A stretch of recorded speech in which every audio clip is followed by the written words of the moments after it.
So this brings us to another aspect of labor market and really paid employment, and which is the work life balance. So paid work can both enhance and reduce well-being. But even for those who truly enjoy their work, a balance is needed between working and other activities that enhances well-being. And the issue of work-life balance has become an important policy topic in many countries, especially in developed countries. And one aspect of work life balance concerns the amount of time the average worker spends working. And if we look at this graph that is given on the top, it shows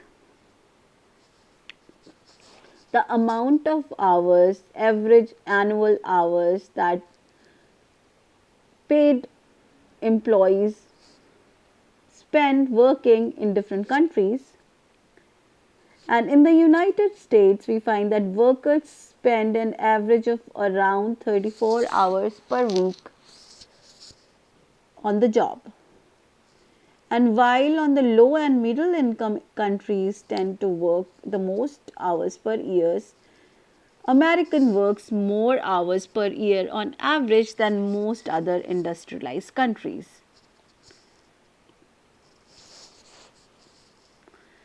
So, and the textbook also gives you a number that in United States workers spend on an average of around 34 hours per week on the job. The other thing that is noticeable about the work life balance in United States, that United States is also the only industrialized nation that does not mandate employers to provide paid leave to new parents, and that can be seen in this graph, which says spot the difference. There is no paid maternity leave for US, and which is almost shocking, that because all the other developed nations have some policy around paid leaves except United States. And this brings us to the last section of this chapter. And this last part considers labor market in a broader context of the business sphere and political power. And it asks us a question that how much do firms pay their workers as compared to what they pay to their top executives, and how much do they claim as profits. And this is a graph that is repeated, and we saw this graph in our chapter 0, which shows the time trend for real median weekly wages, and that is the blue line, and the corporate profits in the United States from 1980 to 2016, that is the black line. After adjusting for inflation, median weekly wages in 2016 was around $830, and you see that blue line is almost flat. That means that real wages have not really increased at all from 1980s, right? Maybe just slightly.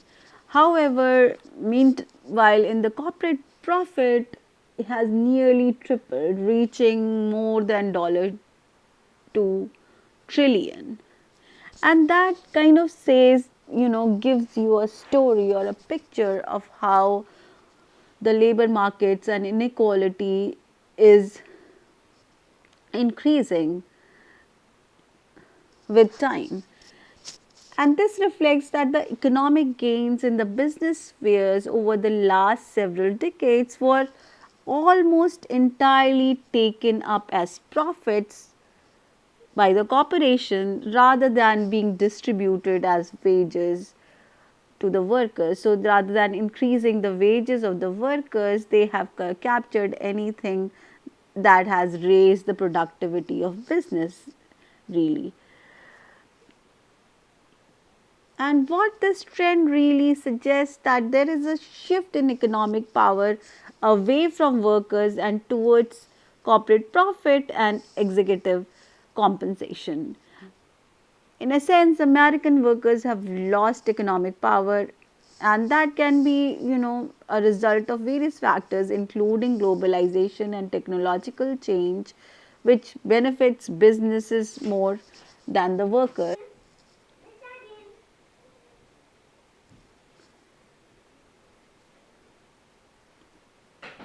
And as economic power is very closely related to political power, it has also shifted the political power away from the workers and towards business. And this is a very broad, point to ponder about as we, think about economics and businesses and individuals.